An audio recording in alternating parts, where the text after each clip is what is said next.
All right. Well, welcome everybody. Welcome, welcome, welcome.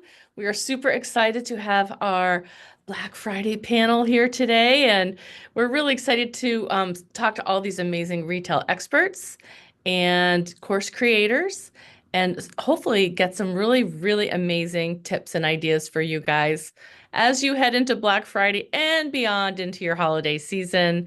So I'm super glad that you're all here. Before we get started, I'd love for you to just tell me who you are, where you're from, what your store name is, and if you have any questions at all for our panelists as we go through, just be sure to pop them into the comments. And Indy's going to be grabbing the questions for our panelists as we go through, and we will have time to do Q&A after each one of them talk a little bit about their areas of expertise. And so and just in general, we have a lot of retail talent here on the panel with us today. So if you've got questions, definitely feel free to to pop your question in and let us know. So before I'm going to just talk a little bit about who we have on our panel today, and really, really excited to welcome these amazing people. First of all, we have Bob Nagin from Whizbang Retail Training. Hi, Bob. My husband, an amazing business partner, and Bob has owned his own independent retail store for 19 years, actually a chain of independent retail toy and kite stores. He owned that business for 19 years. And then now together, he and I have Whizbang Retail Training, and we have been doing that, working with independent retailers for, gosh, honey, 25 years now. Can you even believe it? How I did that can. happen? Yeah. Does it feel that long? Okay. No, time flies when you're having fun. Exactly. Exactly. So, yeah, so we're really excited. We're really excited to have you on the panel, Bob. You've got a lot of Thank amazing you. expertise to share. We have Dean Correa coming in from Canada. So from Correa Security Associates. Did I get that right, Dean? Close? Yes. Yes, Yeah. close. It's okay. Good. Dean is a security expert, and he's worked for some amazing retail companies like Walmart and Starbucks. And I'm going to let him give you the whole rundown in just a minute. But suffice it to say, this guy knows what he's talking about, really understands security in a retail store, how to protect your people, protect your assets, protect your business. And so we're really excited to hear what he has to say about how to do that during the holiday season. What are some of the things that you really need to keep in mind as you're moving into the super busy time of the year? We have Beverly Cornell from BC and Associates. We're really excited to have you, Beverly. Beverly's a marketing expert. She's worked with some of our top clients, and she really has a keen understanding of how entrepreneurs, how small business owners like you guys really have different kinds of marketing needs than like the big guys.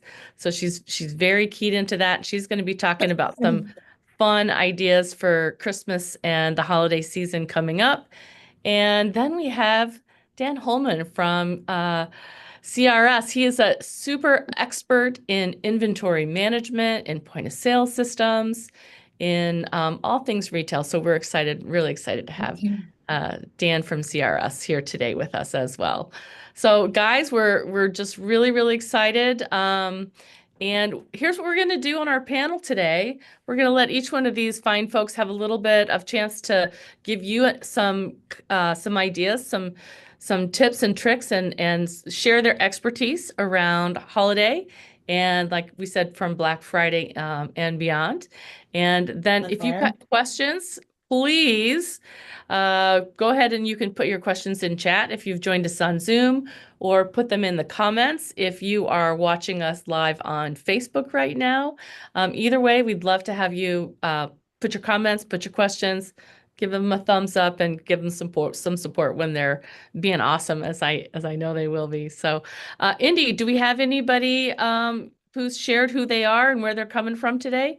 I think I saw We've Elena. got Ernest watching from Maryland, and it looks like everybody's still piling in right now. Okay, I saw Elena, Stanley piling in. We've got a bunch of other people, so that's great. So, Beverly, we're gonna start with you today. And like I said, you've been a really it's been really fun to see your work with some of our top clients at Whiz Bang Retail Training, and just kind of see the things, the tools that you've developed and the processes that you've developed for independent retailers. So today, tell us a little. You can start by just telling us a little bit more about yourself, and then tell us what you're going to be talking about today.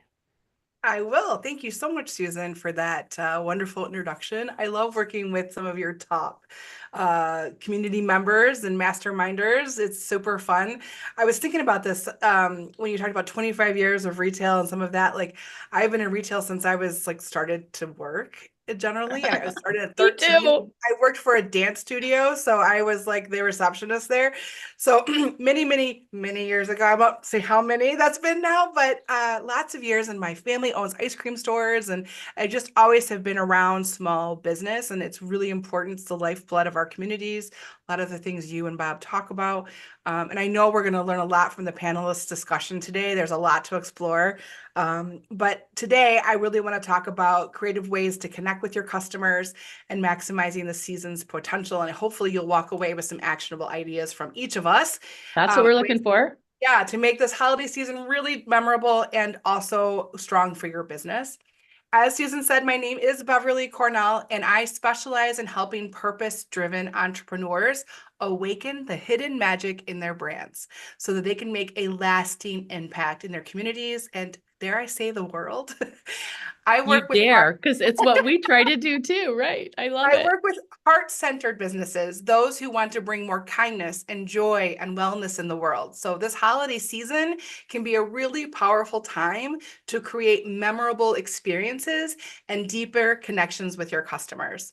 Holiday bundling allows brands to offer value in a way that feels really special, can be intentional, purposeful, and aligned with your mission. So it's not just random, let's put a few things together. By bundling products or services thoughtfully, you're not just increasing sales, you're creating a brand experience that clients will remember long after the holidays. So today I'm just going to share a few ideas on how bundling can help you bring your brand's value to life. So we'll look at some examples from some of the people I work with. And also we're going to talk about some pricing strategies to maximize the value without heavy discounting. Yay, we like that. Yeah. Keep that Doesn't- you margin up. You don't have to do that for these kinds of this kind of a promotion. And I know that I'm just getting us all started, and I know that the panelists will have lots more to share with different aspects of this. So let's dive in. The first thing I'm going to talk about is how the holiday season is all about creating connections, and bundling allows brands to offer convenience and added value. A well-crafted bundle can boost sales and deepen relationships, encouraging clients to explore more of what your brand offers. So one example is a pet food store. The Pet Bistro is a company I've worked with for about 13 years. They're in the Whiz Bang Mastermind group, and they've created, I have a Thanksgiving example here, but you could do this with Christmas or you can like apply it to any holiday essentially. We created a Thanksgiving feast bundle for pets. So it showcases how really bundling can add value while also staying true to a brand's mission. Our bundle focused on their core product. So they sell raw pet food and included an appetizer treat and a seasonal toy. And to create even more value, they partnered with some of their vendors to add a few free samples as a dessert, making the bundle feel more even robust and exciting. The retail value of this Thanksgiving feast bundle was $65, but they priced it, this is a discount option. They priced it at $29.99 because a couple things. The vendors chipped in, so their actual cost was much less. And they wanted to make it feel like a really substantial holiday deal. So they build a lot of excitement around it, and they also created urgency. They offered it as a limited time bundle with a buy date. So all orders had to be in by like 11/23 to encourage early shopping, and created a bit of what I love, FOMO, the fear of missing out. This approach not only drove the sales, but also gives the customer the sense that they're receiving a really high value item, and it's completely exclusive to their store and for their pet. So I'm just gonna, I just want to like comment on that. I love that it's exclusive to their brand. yeah. Like no, you can't get it at Chewy or Petco or whatever those big boxes are. Love it. Keep going. Sorry. Yeah, so there's kind of a bark box probably, but not exactly theirs, because it's raw focused and it's very much about their brand and their core product, which is what they're known for, which we wanted to make sure is the center of all of their bundling and options for them. So they continue to be known for their raw pet food and other things that they offer. The other thing about that that's really cool is a lot of times customers would come in and only buy food, and by putting an appetizer and a dessert and a toy in the package, you are offering the ability for your clients to try other things in your store. And those other things for her are high margin items. So if we can get those clients in to try those high margin things, that's an amazing boost to her profitability. So here's an example. I'm just going to hold it up so you can see what it looked like. I don't know, it's kind of fuzzy, sorry. No, that's good. We like it. It was just put in a little box with a special label on it, labeled cat or dog. And it was really quite simple, a little fun tissue paper in there to make it a little bit festive. But again, you could do this for Christmas, Valentine's Day, like any kind of holiday theme, to make it a real cool product bundle that just makes sense, but also is super fun for the holidays. You know, and one thing that I love about it, two things. I love that they picked their core products. I think that's because there's other kinds of bundling that you can do, but core products. But also, I love that they picked a name for it. Like they gave the bundle a special name, Yep. which I think is really key. It is. And like, what is it actually creating? So that experience, right? So we're building the Thanksgiving feast for their dog or cat. So the same thing could go for a Christmas feast or a love, a love dinner, like a dinner for your dog or cat on that special day. Because a lot of times there are our like brand, like our partners in life. So if we don't have a special someone, or even if we do, having like a Valentine's theme, love your pet, is just a fun way to honor them as well. So yeah, we like to have fun, but we also like to make sure it's like driving the brand awareness, making sure it's fitting the mission, making sure it's creating an opportunity to try new products, and being specific about which categories, so that maybe we can get them to come back and buy other things in that category as well. So that's kind of a product focused one. I want to give another example on a service-based brand, like a wellness spa. They could offer a bundle that would be like a holiday relax and renew spa bundle. Doesn't that just sound awesome, Susan? It does. I want it. I'm ready. Right? Sign me up. It's really designed, though, to reflect that spa's mission of promoting self-care and wellness. So this bundle could include a signature spa service, so like an aromatherapy massage, but also a take-home item like a mini aromatherapy candle, some bath salts, or like a mindfulness journal that's really popular right now. This lets clients extend the relaxation experience to home, so which really aligns with that spa's purpose, that mission of promoting self-care and wellness, and also makes them think of you when they're home.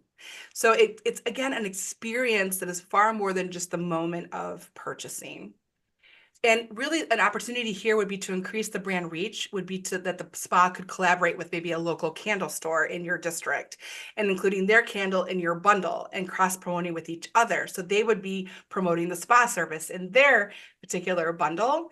And this partnership could enhance the bundle's value, obviously, because now you have this extra thing in there, but it also builds brand awareness for both businesses.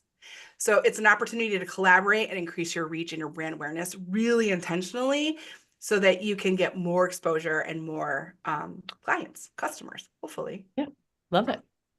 That's really Another great. effective approach that you guys have talked about a lot is offering mystery bags, which add a whole different level of excitement and curiosity. I love this idea of curiosity when doing marketing, because it really piques people's interest in a different way, and also allows them to try things they wouldn't normally try. And the best part about it is it can help manage inventory.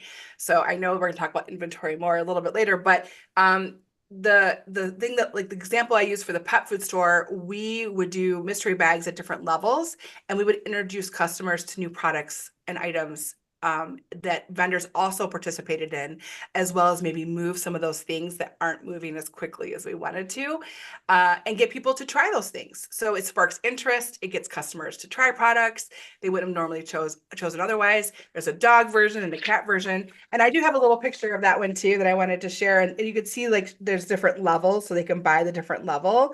But we would do like unboxings on lives and show like what was in, like, an example mystery bag to get more people to be excited about what was in there. Great value for what was in there. So the different levels that you're talking about, so you're saying like the different price points. So a low Yeah. price, a mid price, and a high Yep. price Yep. point. And so that, like, the small one has enough products to hit that value Yeah. level, and so that they could just decide. I think this is so smart, especially at Christmas time, because your Christmas shopper is very price point driven. Like, I'm going to buy something for Aunt Martha for, $40 or something, whatever that number is that they have in their mind. And if they can just get that grab bag right there, that's it. I love price pointing at Christmas. So Well, even if you have a budget, like you're saying, a budget, like I want to spend $50, then you Yeah. have something that's in that budget right away, because they had 25, 30, and $45 levels. And so that, like, those are all kind of within most people's budgets. So think strategically about that too. Like when we do a white elephant, we do a $20 or $25 level. So like think about that too when you're pricing and packaging, so that you're within those budget levels that most people will purchase for. that is great. I think bundles at the holiday season are super important. And I think you've given us like 3 really, really awesome examples. Retailers, do you have any questions for Beverly about bundling? If you're doing any bundling right now that is working for you, hey, put it in the comments. Share the wisdom, share the experience with your fellow retailers.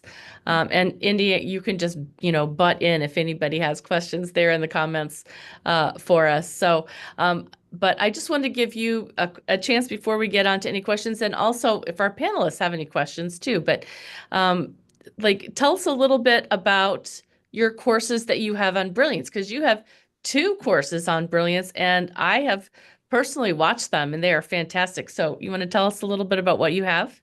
Sure. So I have 2 courses on there now, hoping to get a couple more on there pretty soon. But really, it's about bringing more clarity and alignment to your brand. I really love to bring the passion and the purpose of a business into a very focused and clear experience and vision, because once you have that filter, all decision making becomes much, much easier. So we have a clarity course to help you get really clear about who you are, your why, your vision. And then we have for like a more of an ongoing support, we have the marketing binder course, which is a comprehensive toolkit to keep your messaging consistent, your strategy is really clear, and your brand not just strong for the holidays, but all year long, having a really strategic plan in place, a center for all things marketing. Yeah, those courses are really, really fantastic. Again, Marketing Binder Bootcamp and the Marketing Clarity Blueprint from Beverly Cornell and Brilliance. Check them out. Indy, were there any questions or comments? No questions right now. Okay, and I think Bob's raising his hand. I have a comment, not a question, just another tip about bundling. If you can do good, better, best in the Yep. same genre or in the same theme, so for instance, your Thanksgiving feast, if you have 3 different price points, good, better, best, you're going to sell more of they call it the Goldilocks syndrome, right? Too small, too big, just right. So I'd encourage everybody to think about having 3 price points, because you'll build your average ticket when you have 3 price points. I love that. I love that. Dan's nodding vigorously. Anything you wanted to add about bundles there for us, Dan? No, I will just echo that the absolute best pricing strategy in any retail store can be found in a Bed Bath & Beyond. When they want to sell a $600 mixer, they put an $800 mixer above it. Yeah. It draws us into, this is the better product. I don't need the best product. But great merchandising examples will always see good, better, best. And in all of our pricing strategies, we have our entry, mid, and upper price points.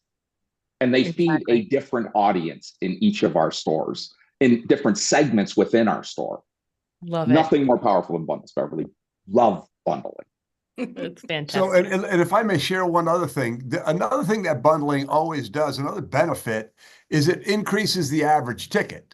Yes. You know, so McDonald's was famous for the add-on question. Everybody knows the add-on question that they quit asking, Right. what, 50 What years fries ago, is that? would you Yeah. like fries with that? And then they created the bundle, Upsize. which is the value meal. Yep. And that they did that to build the average ticket. And sure enough, it built the average ticket. So what do?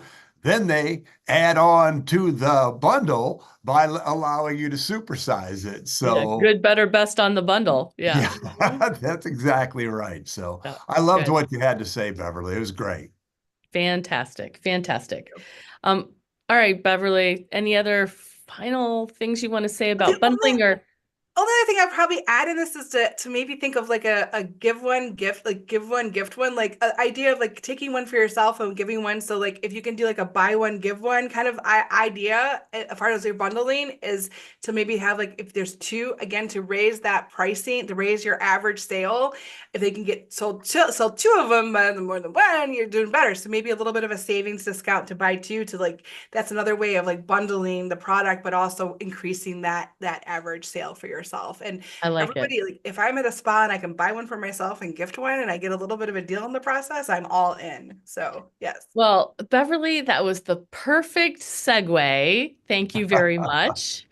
Little did you know, into Bob's segment of our panel today, he's going to be talking about some holiday selling strategies. Ooh. And specifically about adding on, which is what you were just suggesting. Yay.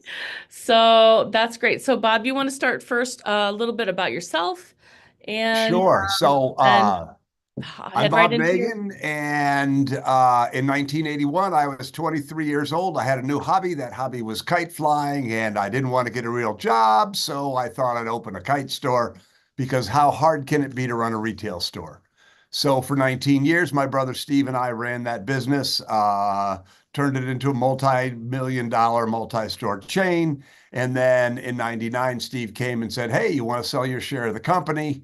And I sold it to him and Susan. You and I started Whiz Bang Retail Training. And I mean, that's really, you know, I'm a passionate advocate for independent brick and mortar retailers. And that's why we're here. I'm here. This is what we do. So, and so today, do you mind if I just go into it, honey? I guess I should call you honey, since this is a professional setting. How about okay. dear? You can still call me honey. It's all right. Okay, so I'm going to talk about adding on, because adding on is one of the most efficient ways to build your average ticket. Yes, you know, we could talk about a lot of things. We could talk about, you know, selling up and all those things, but adding on is just such a great way. If you and your team, and this is really important, if you and your team add on skillfully, what you're doing is you're doing more with every single customer who comes into your store.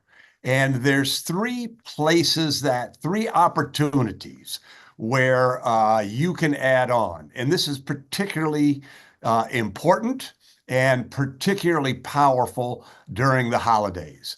So when we teach selling, for instance, in the Retail Sales Academy, we teach this idea of the perfect purchase, that if you focus on what the customer wants, the customer is more likely to get what they want, and then they're going to be happy with what they want with what they got, and they're going to come back. So we call it the perfect purchase. And during the holidays, let's extend that concept to not just having a perfect purchase, but make it about the perfect gift. Mm-hmm. So keep that in mind, this idea of the perfect gift. So before I start, let me tell you a quick story. So many years ago, when I was in my early 40s, after a lifetime of superior eyesight, I had to get glasses. So I go to my optometrist's office and they did a great job and it was all good. And then I get home and one day my glasses are dirty. And so I say to Susan, and you can see she has glasses. At the time she was wearing contacts. I said, honey, my glasses are dirty. What do? I don't want to scratch them up or anything. And she said, they should have sold you some spray cleaner and a cloth, didn't they? I said, no, they didn't. So I get in my car, drive 20 minutes to the optometrist's office, walk in, and I said, can I have a spray cleaner and a cloth? And they said, oh, here, you can have it. I'm like, wait a second. You just wasted 40 minutes of my life. I would have gladly spent $7.99 if you would have just sold it to me.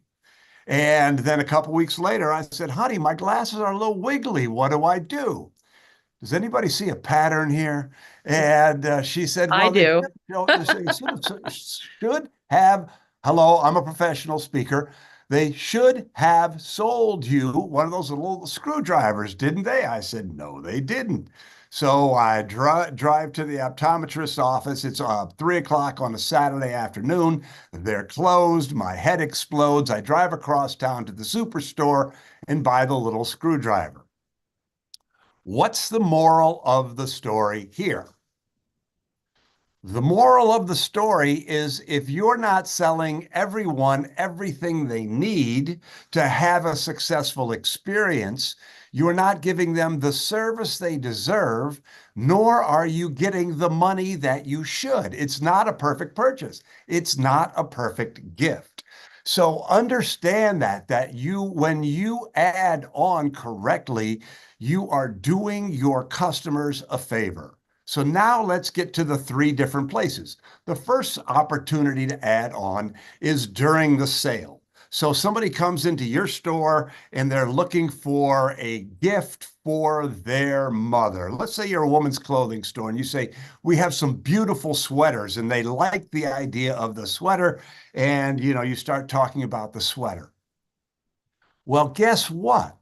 A sweater by itself might be nice, especially if you sell beautiful sweaters. But if you sell a scarf with it, a necklace with it, a bracelet with it, all of a sudden, you don't just have a sweater, you have an outfit.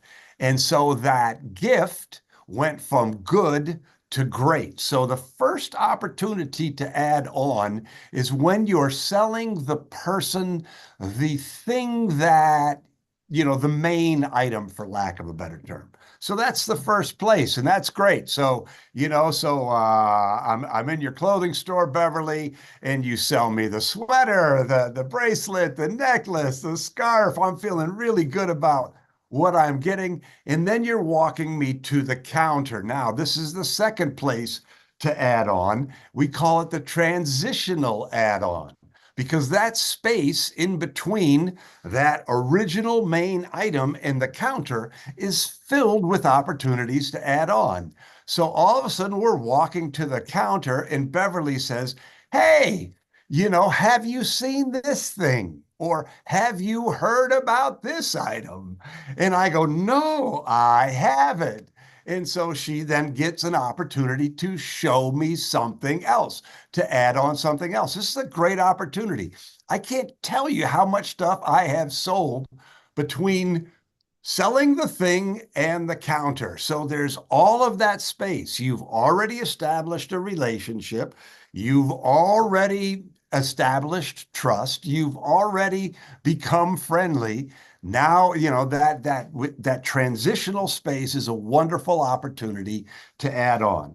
And then, of course, at the counter. I just want to, Bob, I just want to hop in for just one second. Sure, of course. We're getting it to your 10 minutes here, but the transitional question that I love, especially at the holiday time, I don't know, maybe you're going to talk about this already and I'm stepping on your toes, but the question that I love is, hey, who else is on your list? Like, you mean this question right there? There you go. Okay, never mind. I'll let you keep talking. Of so course. When Susan and I speak together, or if I'm speaking and she's in the crowd, I call her the peanut gallery, right? So, but I love it because her statements are always spot on. But no, that's exactly right. So let's go out of turn a little bit. because that's exactly right. And so Beverly would say, hey, have you seen this thing? These are the most popular X, or these things are absolutely awesome. And, you know, everybody who's here, think about your own business and think about these opportunities when you do that. So the second place to add on is this transitional add-on. The third place to add on is at the counter, and there is so much money to be made at the counter. You know, at the Mackinac Kite Company, it's now called Mac Kite, but at the Mackinac Kite Company, it was a non-negotiable standard that every single person who came to the counter was shown something.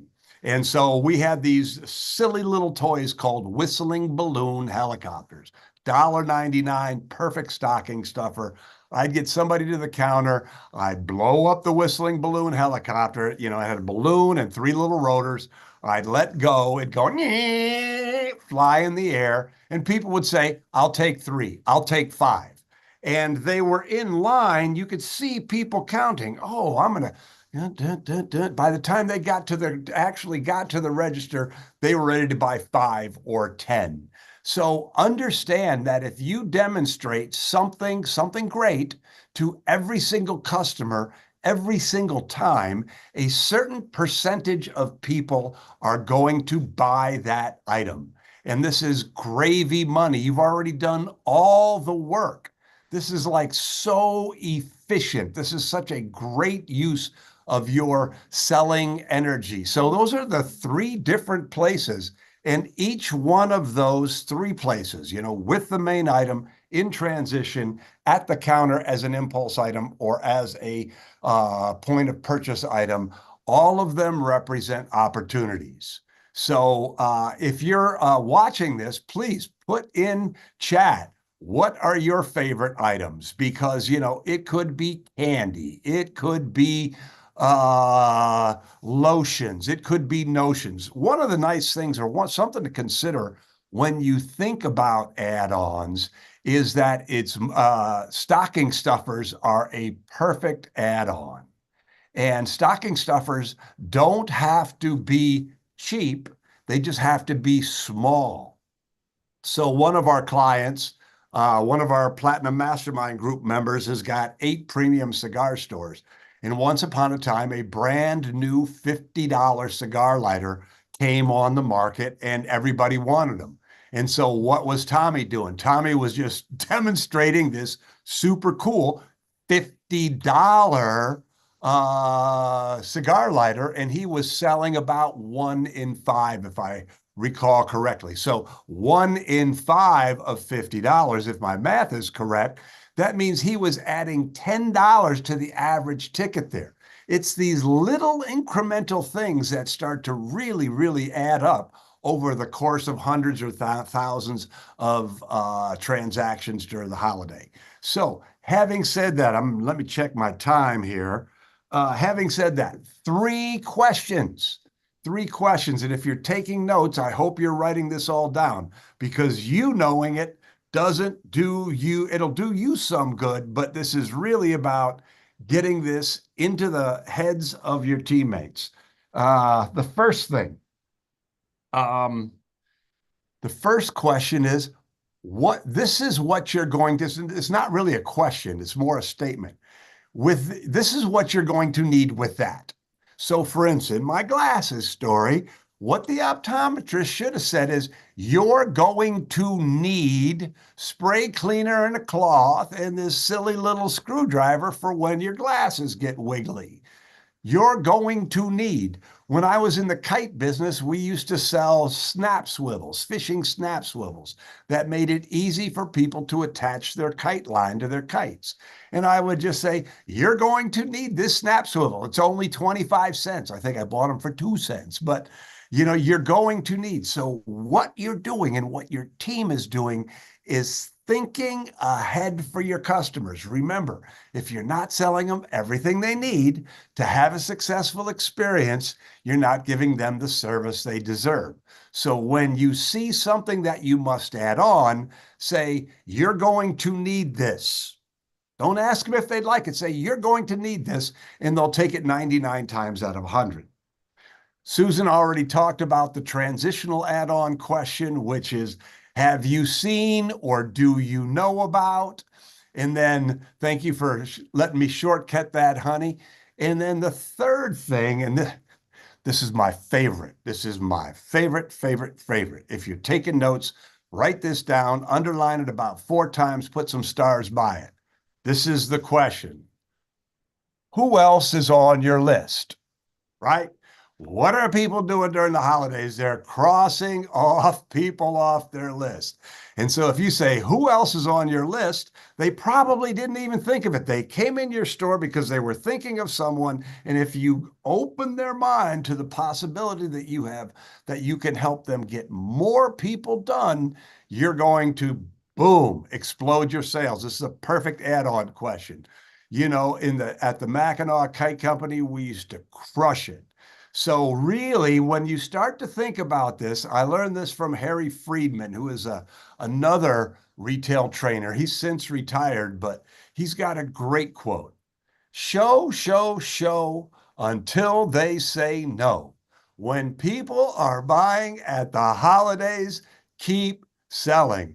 My brother Steve used to say to people, hey, give me your list and come back in an hour. You know, that's pretty bold, but he was that kind of salesperson. So I love that idea of adding on not only just an item, but you're adding on an entire additional gift. So that is awesome, Bob. Thank you so much. you're welcome. So the 2 courses that you have on Brilliance that I think we want to highlight today, especially around this topic of adding on, we do have one called the Add-on Masterclass, which is all about adding on. And adding on, it's really helping you as owners and managers teach your team how to add on. So Add-on Masterclass, and then there is the entire Retail Sales Academy that goes through all the steps of selling, not just adding on. And it is actually intended for your employees to take that course step by step, learn it, super powerful. So that is awesome. Adding on at the holidays, absolutely critical for boosting your sales. Awesome. Anything else you want to say? Nope. I just want to say that,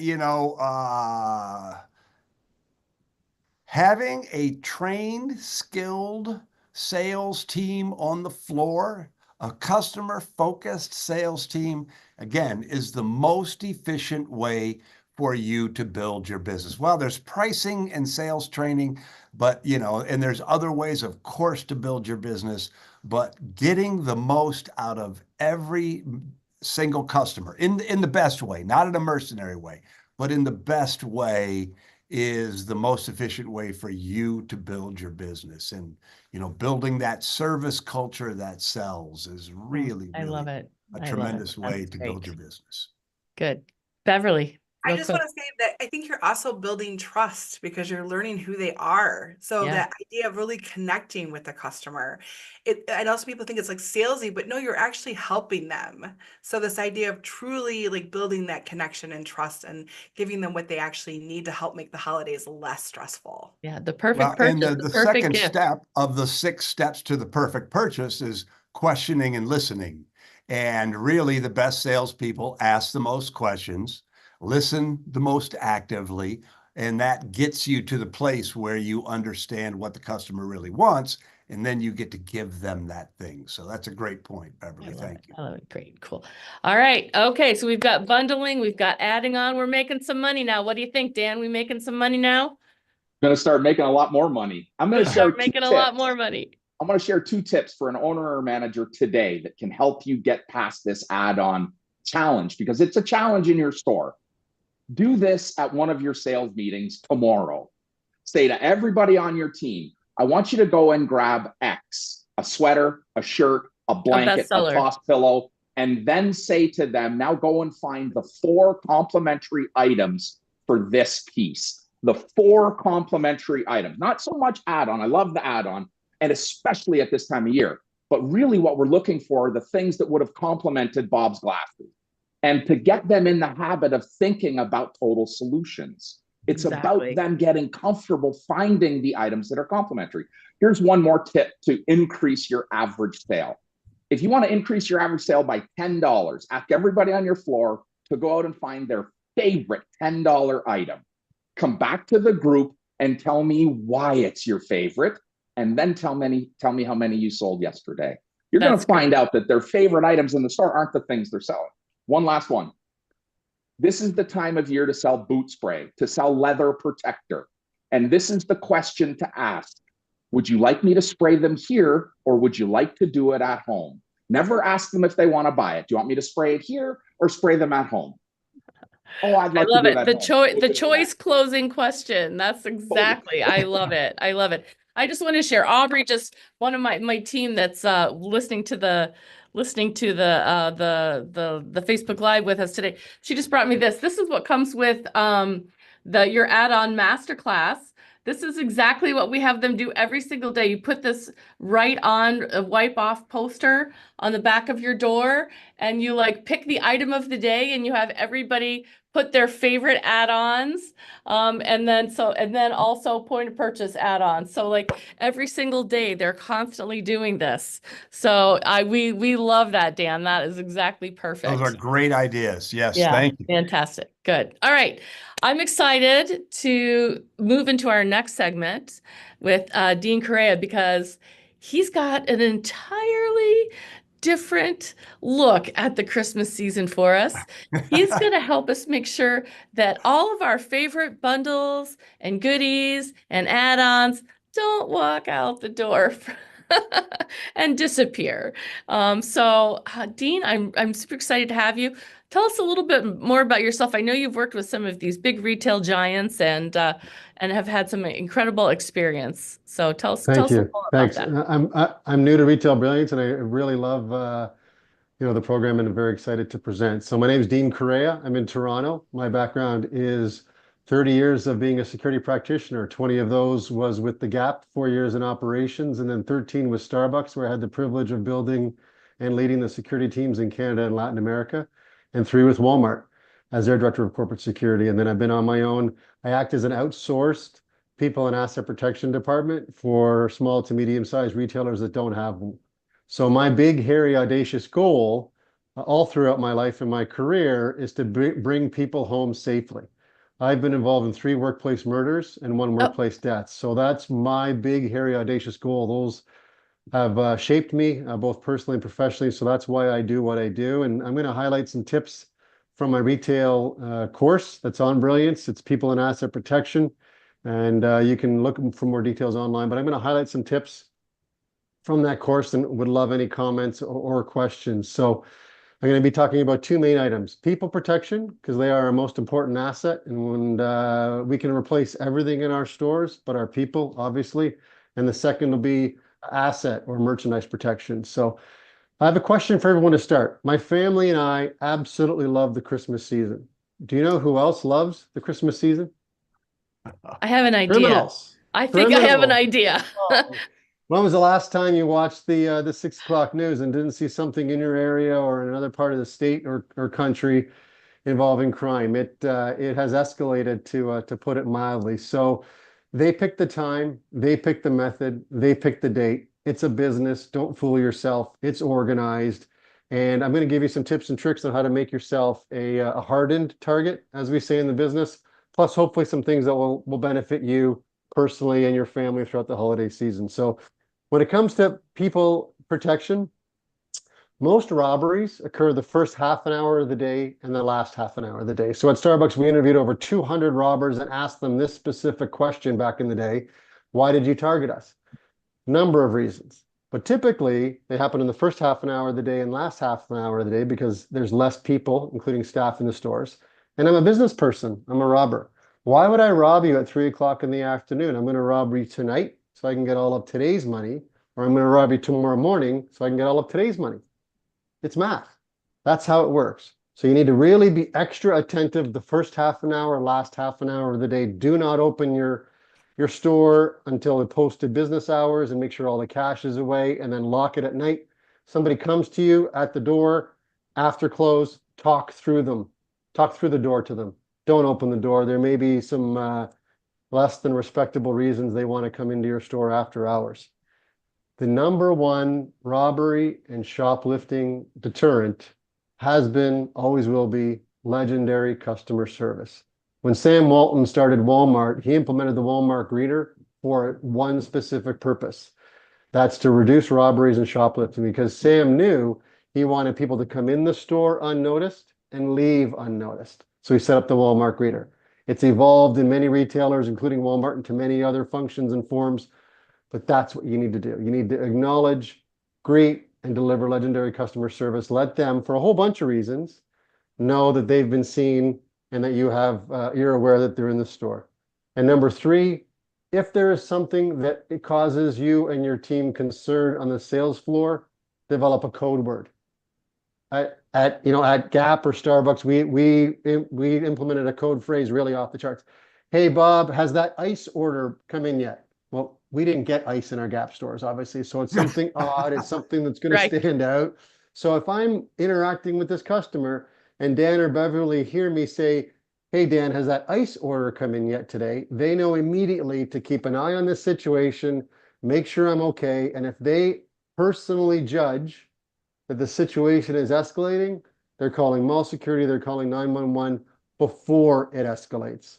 So first half an hour, last half an hour, be extra attentive, develop a code phrase to keep everyone on high alert if a situation gets escalated, and deliver legendary customer service. 3 tips to keep you and your teams safer during the holiday season. Let's move to asset protection. That's great. People always ask me, hey, Dean, what's the latest technology? And I said, my number one question when people ask me about new technology, new physical security is, are you using what you have now 100% every day, all day? Why are you installing that extra camera? Why are you putting in this special lock when, guess what? I've been in your store 5 times and the door's unlocked. Or that camera's, behind a blind spot. It's covered by merchandise or boxes in the back room. Utilize the camera as opposed to buying another camera. Use what you already have. So number one, ask you and your team, are you utilizing your physical security, your locks, your alarms, your safes to maximum? And then think about how to do that every day and ensure that your people are really communicating what's needed out there in terms of if something's broken, get it fixed. Because it's not a fluke that a store gets robbed when the camera that's above the safe isn't working and hasn't been working for 3 days. Or there's 15 deposits in the safe. Well, how did I know that Beverly's store has not gone to the bank for 15 days? Or how did I know that Bob was the one walking down the street with 11 deposits? And I have a better chance of winning the Powerball lottery 7 times in my life than picking Bob walking down the street with 12 deposits in his bag. Doesn't happen. And I've done those investigations. You take a different route, not with your company logo information all over you, and go to the bank at different times. So those are the kinds of information that you can control. The number one merchandise protection tip and one of the top vulnerabilities are your debit and credit card terminals. So this is one key takeaway. Keep those secure. Criminals will pay some staff at some point to turn the other way. I'm going to give you $100, Dan, turn the other way, and I'm going to put my chip in the debit and credit card terminal. And for the next 6 hours, I'm going to steal all those pins, come back at night, give you another $100, Dan. Thanks, you're such a good pal of mine. Take my chip out and put the other, the proper bank chip in. So the number one thing you can do is check your debit and credit card terminals every day. Put some sort of a very unique, very distinctive sticker on the back of the debit and credit card terminal that covers where it opens up. That way you know that sticker's gone, something's happened, you call your bank right away. But it has to be a very distinctive type of sticker that only you as a store manager control, not something that's already regularly in the store. Yeah, not the little, yellow sticker from Staples. That doesn't work. Exactly. Right? Because anybody can get that. They could peel it off and stick it back on again. Yeah. So just to recap, use your physical security, make sure it's functioning 100%, and check your debit and credit card terminals every day and make sure there's a sticker on the end. Thank you very much. That is awesome. Those are some, you know what? I had never, ever considered the idea that somebody would be coming in and stealing the sales directly out of my credit card terminal. Did you see that happen a lot, like at Starbucks? And it happens monthly, so that's why a lot of them, But one of the biggest risks of the Wi-Fi connected terminals that we all see at restaurants and some retailers. They just walk out the door, and I sit in. And I have war stories for days, and I just sit in my car with all these credit cards, and I just do refunds in the car, bing, bing, bing, bing, bing, and then the Wi-Fi enabled debit and credit card terminal just happens to all of a sudden reappear in Beverly stores. So there's all kinds of things. Because I've been frustrated. We're all frustrated. We work so hard, right? We hire people. We get great location, best products, best services. Customer lines up, and all that effort, the money doesn't go to the bank, and it's extremely frustrating. It's besides keeping people safe, it's trying to get your profits into the bank is one of the other key reasons of why I do what I do. Oh, these are some great tips. That's great tips, Dean. Indy, do we have any questions for Dean about this, or any other questions that have popped through? No questions popping up right now. I am going to put the link to Dean's course in the chat though on theft prevention. People and asset protection, hugely important. So those were some great tips. So can I make a comment? You know, Dean, you're sort of showing the other side. You know, I mean, Susan and Dan and Beverly and I can talk about how you grow your sales and, you know, how you manage your inventory and how you market your store. And, you know, I always just think about how you grow your sales and profits, but I've never looked at it from, well, you know, probably the best way to do it is to, plug the hole in your bucket if people are stealing from you. Yeah. So and we all have people we love, right, Bob? So being part of the best place to work is being the safest place to work. You know, there's retailers that my kids will never work at. And the reason is it's just not safe. So don't kid yourselves when being the best place to work is a great and the safest place to work is a very attractive retention and attraction of talent tool, because they're telling each other at the dinner table, you know, and if you're not perceived as safe and secure, they're not telling their talented friends to come to work with you. They're just not. Interesting. I love it. That's a great tip too. So that's great. Dean, thank you so much. That's a lot of like mind-blowing awareness to think about. So that's wonderful. We love it. We love it. And last but not least, we have our wonderful friend Dan Holman from CRS, and he's gonna talk about some great inventory strategies and ways to think about your merchandise. You look nervous, Dad. You look nervous. I don't think Dan. Never done this before, right? And so Dan, why don't you just tell us a little bit about yourself and tell us what great tips you have for us this holiday season. Sure thing. All right. Yeah, my name's Dan Holman. I am with Retail by CRS, Canadian Retail Solutions. We are a multi-line point of sale provider in North America. We have 5 or 6 different point of sale platforms that we sell and support for our retailers, large and small. One of the courses that we have on Brilliance is actually just called the POS Toolkit. It really is a comprehensive document, if you will, that helps you choose the right system. And it's important that you're choosing a system that matches your level of sophistication. There are so many platforms out there, and listening to how other people use them is the first mistake that retailers make. It is very much about talking to someone that's a little bit agnostic. We all have our favorites. We all have our favorite children. I get it. But we're going to talk about what's best for your business in your point of sale system. So that's us. It's over there. Always open to chat with anybody about POS. And hope to get you to fall in love with your point of sale system, not the opposite. I don't want anybody. Wouldn't that be amazing, friends, to be in love with your point of sale system?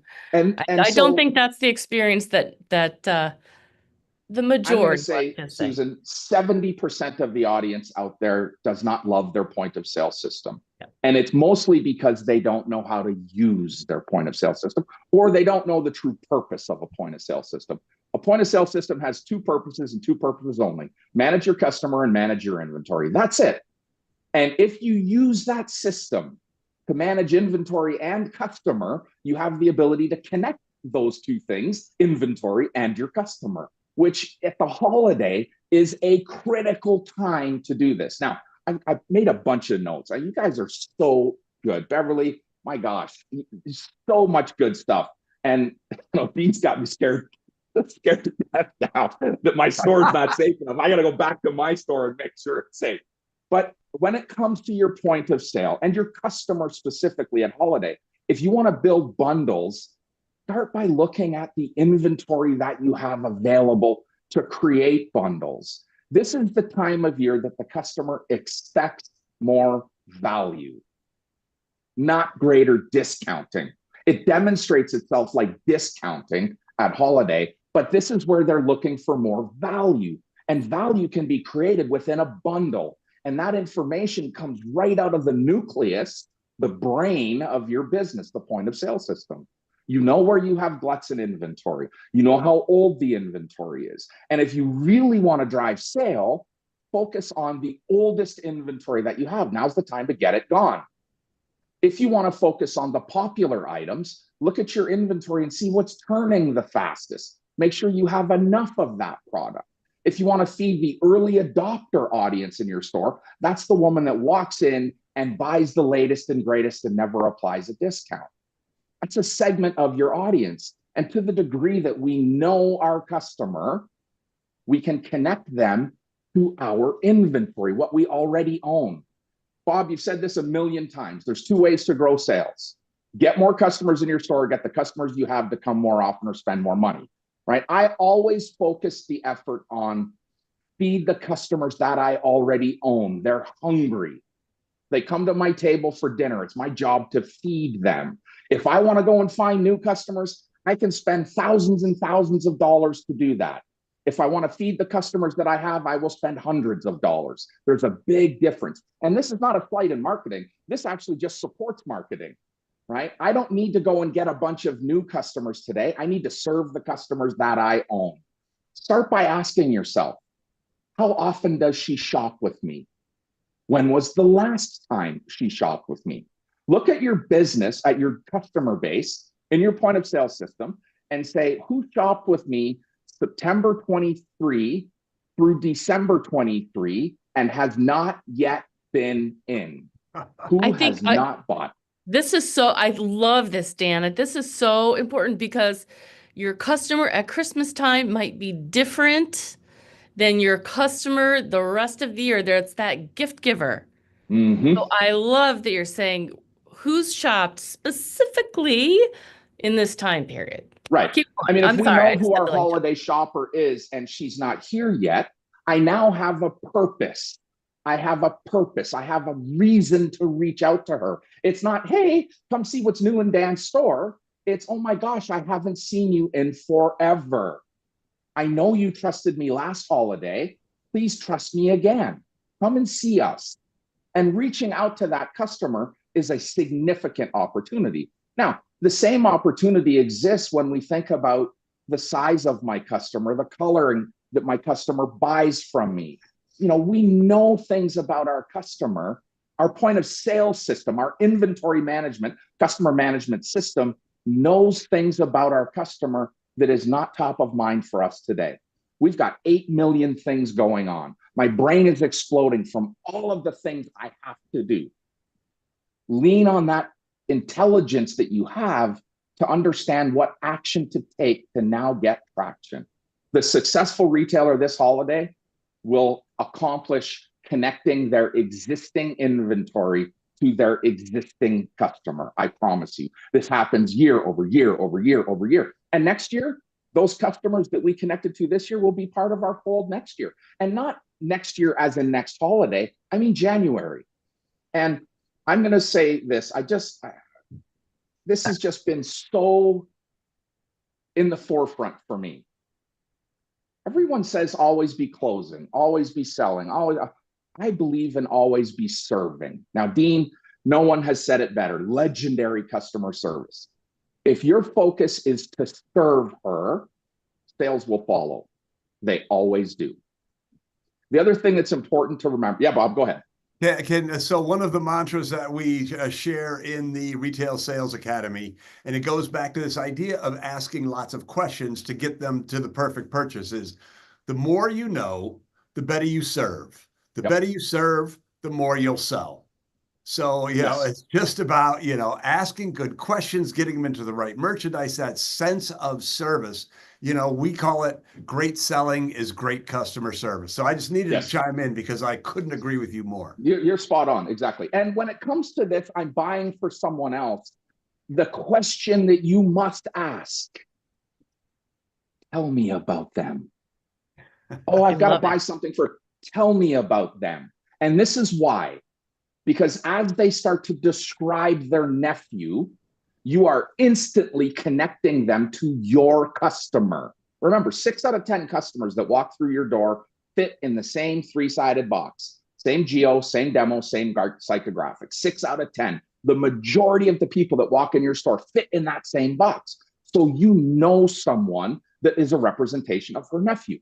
And so now you can better connect your product to that problem that exists. And it is a problem. It's a mission that she's on. Who else is on your list? Tell me about them. What's their favorite color? Are they athletic? Are they a hobbyist? Go aheid, Bob. So now I can't help myself, Dan. I'm sorry. I just can't help myself. So the 3 magic words, I'm just saying, I'm just adding on to what you just said. The 3 magic words are tell me more. Yes. So you're doing all the things that you're talking about, and you say, tell me more. She's that age, tell me more, tell me more. And every time you say, tell me more, you learn more, and to your point. So I won't jump in anymore. No, you can jump in all you want. I mean, your goal is to say 3 words to get 10 back, right? I live in this 30-10 That's a great rule. way to say it. 3 words get me 10 back. What 3 words or 4 words can I say that get me 10 or 15 back? So that I have the ability to listen more than I speak. Nobody cares how much we know until they know how much we care. Beverly, go ahead. I just want to take it back to that. You're right. Listening is key, and giving them more words back, because you're building trust and you are connecting. And I think when you are serving, that's what you want to be doing, is building trust and connecting with your customer. So so good. Yes. Yeah. And so I just bring this all the way back to point of sale. That information about your existing customer, it sits there. You know what size she bought, the last time she came in, how much she spends, what your average sale is. All of that is sitting idle in your system. It's not meant to be idle. It's not meant to be an information store. It's meant to be an action store. It propagates actions. When I analyze something, it creates an action. Hey, here's a list of customers that haven't been in this month. Well, it's a little early this month, maybe not, but here's the customers that haven't been in since October. Guess what they don't know? They don't know what's new in your store. Yeah. And if they're an early adopter or a popular customer or even a sales seagull, my gosh, this is the time where we embrace the sales seagull and we give her our leftover fries. I mean, this is the time of year to do that. And it all sits there in your point of sale system, waiting for you to ask the question. I love it. Who has it? I love it. So Dan, if great. somebody during the holiday season really wants to mine that untapped action in their point of sale system, what are I'm going to give you 2. What are the 2 questions they should be asking of their point of sale system? What are the 2 things they need to be doing to get that good, juicy data? So the very first thing you want to do is just run a customer sales report by last purchase date. What's their first purchase date? When did they first buy from me? And when did they last buy from me? What's the gap in there? If they're a 5-year-old customer and the last time they bought, 5 years, they've been a customer of mine. They've got repetitive purchases for the last 5 years, and they haven't been in the last 90 days. We have a problem, Houston. Yeah. We have an opportunity to go and talk to her. So run your sales by customer purchase date. The other thing that's critical at this time of year, run an aged inventory report. When did I land it and when did it last sell?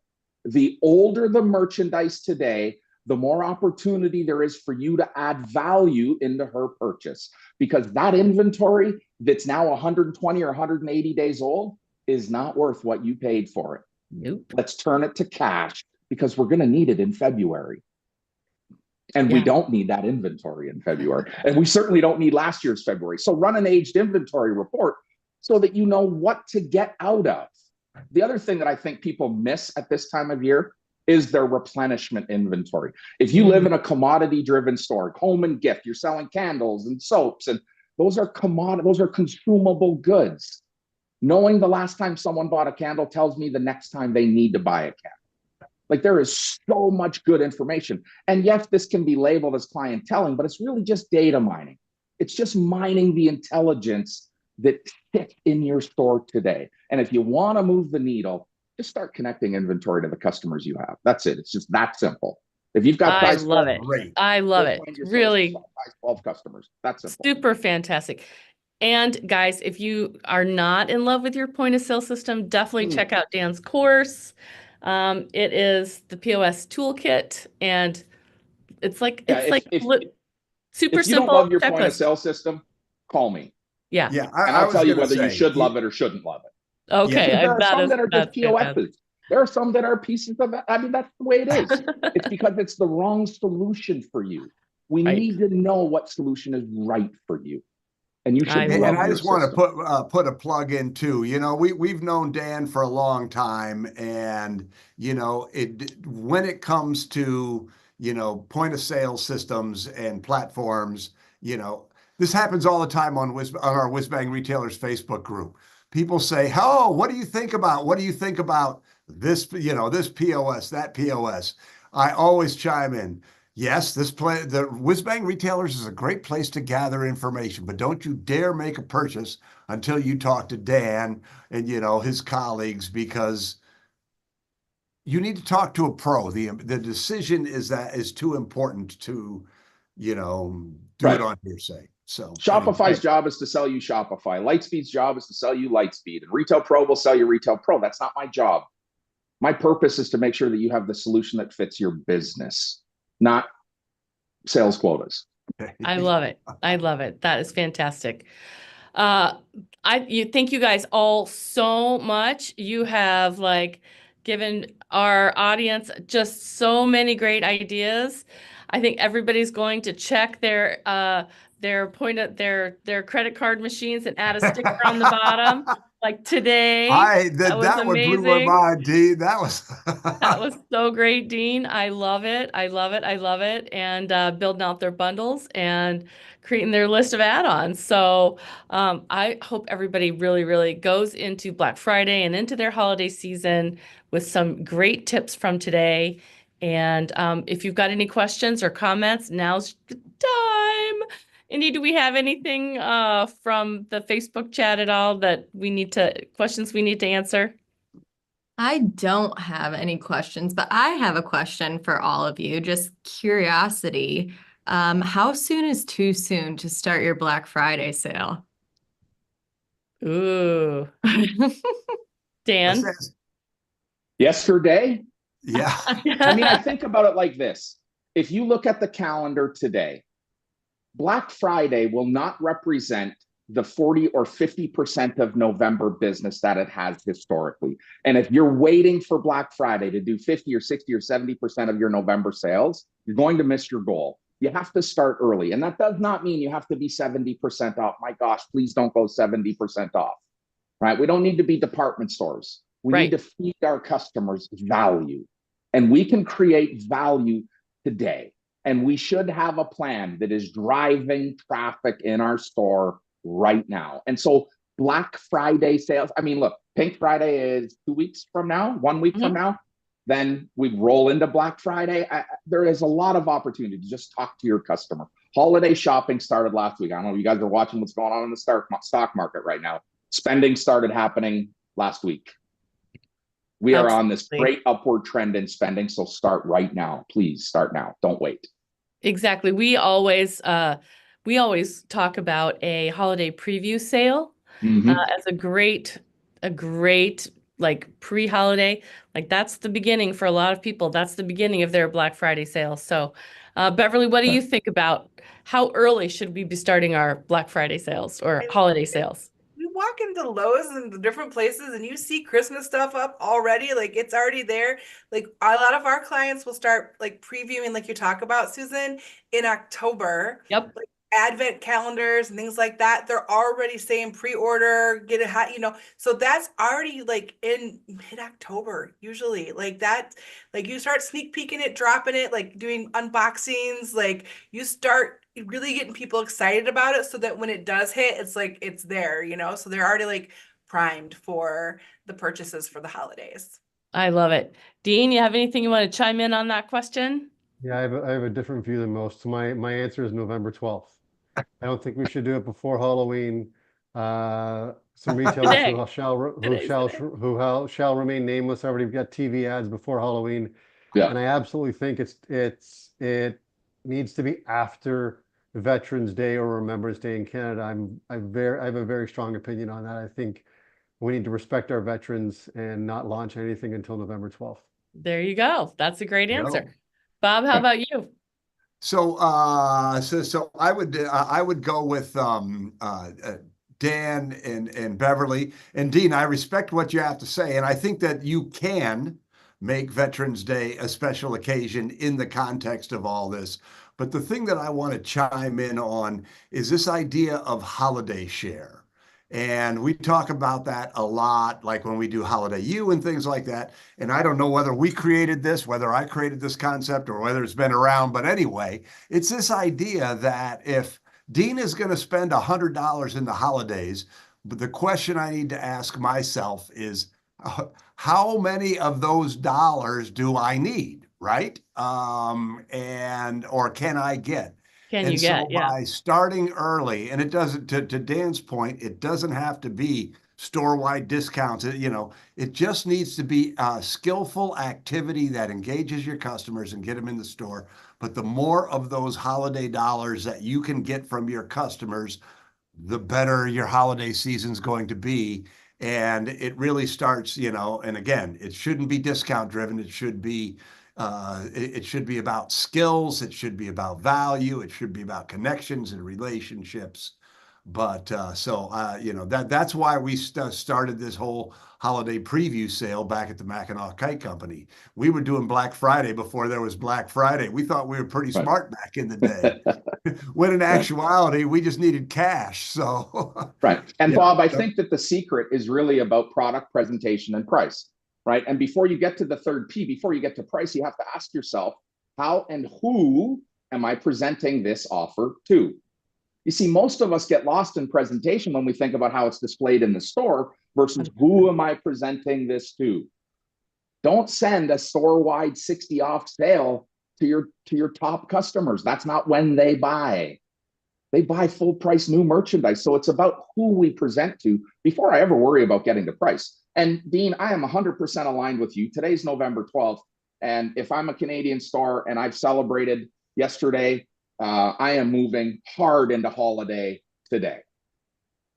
And this holiday selling is just that. It is just holiday selling, not holiday discounting. Exactly. If people want discounts, they're not walking into our store. You bring up a good point, because in the US, you've already had your Thanksgiving. Right. Right? We still have our Thanksgiving coming up. So yeah, for you guys today, you can be full holiday. We're still in this like in between kind of wait for Thanksgiving and then moving in. So I think you just have to remember that your time frame after Thanksgiving is significantly shorter this year than last year. Yeah, very short. 25% less. So I have to come up with a strategy to make that up. Yeah, good. You guys, this has been a fantastic panel. I thank you guys all so much for your time. And for everybody who's watching, please go check out the courses that have been created by these amazing retail experts with, giving their wisdom and their thoughts and ideas and sharing all the amazing pieces of knowledge that they've gained over the years. So check them out on Brilliance. They've got tons of great courses. And we will see you in just a couple of weeks when we do our next live. Thanks a lot. And thank you guys for being here with us. Really, really appreciate it. Absolutely. Pleasure. Yep. All right. Take care, everybody. Thanks, everyone. Have a great day. Have a good one. Take care. Thank you. Thank you.